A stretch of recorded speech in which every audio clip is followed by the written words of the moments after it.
Welcome to Business in Japan Television.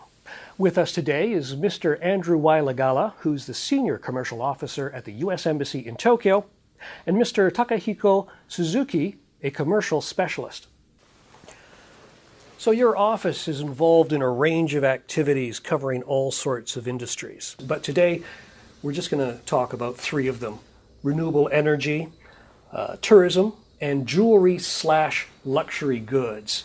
Now, renewable energy, that has certainly been a hot topic, hasn't it, Andrew? Certainly. Renewable energies has been on everyone's lips globally, driven largely by our need to do something about the climate change issue. But when we look at Japan, there's some very particular and very dramatic drivers at play. I would say that the most important of those was clearly the March to 11 triple disasters, which overnight effectively took 30% of Japan's nuclear-sourced electric power generation offline. And Japanese policymakers and consumers have readily realized that that has to be replaced somehow, and renewables are looked to as a promising piece of that solution. Now, Takahiko, your field of expertise is renewable energy. So I'd like to know what kind of technologies, hardware, or expertise can U.S. companies provide Japan? Yes. Well, I can probably start with the solar. Under the current feed-in tariff program in Japan, all ranges of solar products, starting from the mega solar solution providers and residential PV modules, that goes without saying, and as well as the related components, such small products such as the solar mount products, are all being very well promoted to the market. And another noticeable field is the wind power generation.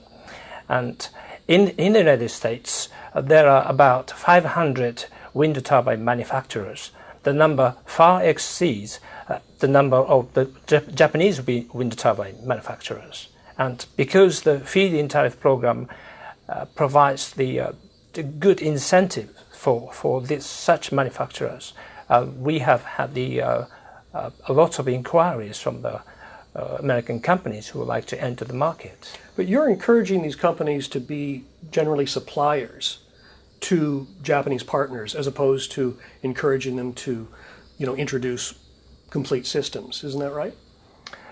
Oh, we are more inclined to give assistance to the manufacturers of a single company products rather than the system providers. But it depends on the case, because as I said, that the case of the mega solar project, the U.S. company that we happen to be working with is that provide not only the solar modules per se, but they also provide all systems that would be unfolded in Japan in the coming future.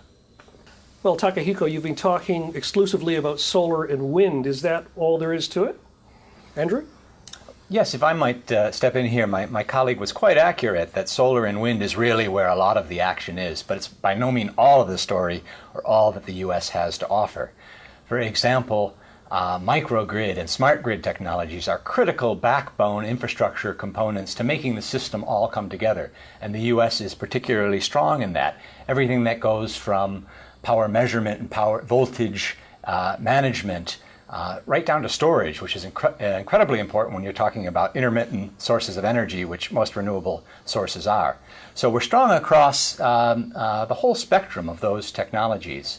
And we're going to have an opportunity to demonstrate just that coming up early next year during the World Smart Energy Week trade show, which is actually a unique family of 8 different renewable energies technologies trade shows that have coalesced at one location, big site here in Tokyo.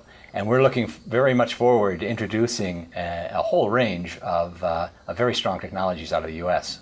Thank you, Andrew, and thank you, Takahiko. Andrew Wylegala is the Senior Commercial Officer at the U.S. Embassy in Tokyo, and Takahiko Suzuki is a Commercial Specialist. Thank you very much for watching Business in Japan Television.